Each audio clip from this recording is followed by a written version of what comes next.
اللہ تعالیٰ نے جتنی بھی عبادات مسلمانوں پر فرض کی ہیں وہ عبادات ایک تو اللہ تعالیٰ کی رضا کا بہت بڑا سبب بنتی ہیں، اور دوسرا اس کا اہم نتیجہ یہ نکلتا ہے کہ وہ مسلمان کی تربیت بھی کرتی ہے۔ نماز ہو، روزہ ہو، حج ہو، زکوٰۃ ہو، آپ ان تمام عبادات کو کھول کر دیکھ لیں، یہ انسان کو تربیت کے مرحلے سے گزارتی ہے، اور انسان ان عبادات کو صحیح طور پر جب بجا لاتا ہے، عملاً جب ان عبادات کو اخلاص کے ساتھ وہ ادا کرتا ہے تو اس کی ایک بہترین تربیت ہوتی ہے۔ الحمدللہ اللہ تعالیٰ نے ہمیں رمضان المبارک عطا کیا ہے اور اس کے روزے فرض کیے ہیں، تو ارشاد فرمایا کہ یا ایھا الذین آمنوا کتب علیکم الصیام کما کتب علی الذین من قبلکم، اے ایمان والو تم پر روزے فرض کیے گئے ہیں جیسا کہ تم سے پہلے لوگوں پر فرض کیے گئے تھے، اور مقصد کیا ہے؟ لعلکم تتقون، تاکہ تم پرہیزگار ہو جاؤ، تمہیں تقوی نصیب ہو جائے۔ روزہ بہت بڑی تربیت کرتا ہے انسان کی۔ روزہ انسان کو مجاہدے کی تربیت دیتا ہے۔ انسان مجاہدے کا مطلب ہوتا ہے مشقت کرنا اپنے نفس کے خلاف۔ تو رمضان المبارک میں آپ دیکھ لیں، ہم بہت سارے کام اپنی طبیعت کے خلاف کرتے ہیں۔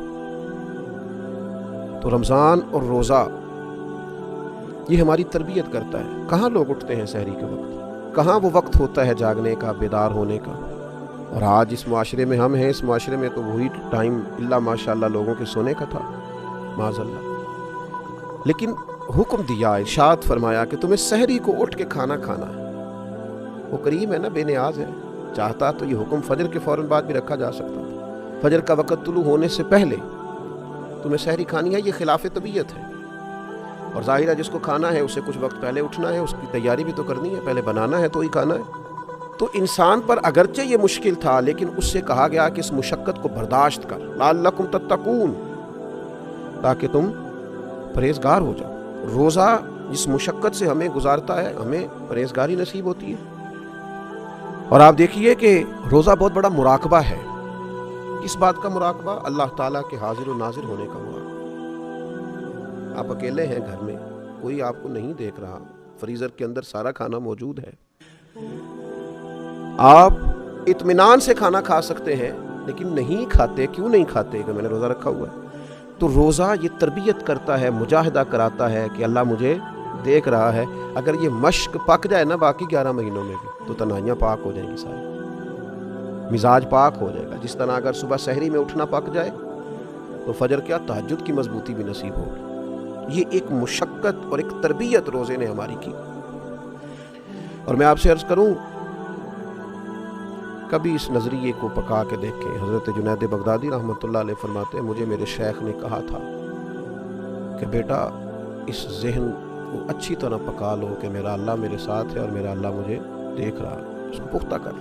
پھر تو یوں ہے کہ انسان کا سارا وقت ہی معیاری اور قیمتی ہو جائے گا، پھر تو وہ مسجع مکفّہ شگفتہ زندگی گزارنے لگے گا۔ تو روزہ عملاً اس کی مشقت کراتا ہے۔ پھر آپ دیکھیے کہ انسان جب بھوکا رہتا ہے نا تو اس کو روحانیت نصیب ہوتی ہے۔ نبی پاک علیہ الصلوۃ والسلام نے بہت پیٹ بھر کے کھانا کھانے کو پسند ہی نہیں فرمایا۔ اللہ کے حبیب صلی اللہ تعالیٰ علیہ وسلم فرماتے ہیں، کسی نے جو سب سے برا برتن بھرا ہے وہ پیٹ ہے۔ روزہ جو ہماری تربیت کرتا ہے، مشقت ہمیں روزے کی صورت میں جس مشقت سے گزرنا پڑتا ہے وہ کس قدر انقلاب برپا کرتی ہے۔ ایک حدیث میں نبی پاک علیہ السلام نے فرمایا کہ شیطان آدمی کے اندر ایسے رواں دما رہتا ہے جیسے خون، بس چاہیے کہ بھوک کے ذریعے شیطان کا رستہ روکا جائے۔ اب دیکھیں دوسرے مقام پر حضور علیہ السلام نے نوجوانوں سے بھی فرمایا کہ یا نکاح کرو یا روزے رکھو۔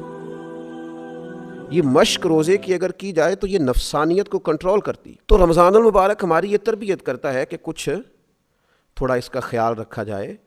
ضروری نہیں ہے کہ اگر آپ کی پہنچ میں بہت ساری حلال چیزیں ہیں تو آپ ساری کھاتے ہی جائیں اور صبح و شام آپ کھاتے ہی جائیں۔ اس سے بھی کئی دفعہ انسان کو بہت نقصان سے گزرنا پڑتا ہے۔ پھر روزہ ایک اور ہماری تربیت کرتا ہے، جب تک انسان بھوکا رہتا نہیں نا، اسے بھوکوں کا احساس نہیں ہوتا، غریب پروری نصیب نہیں ہوتی۔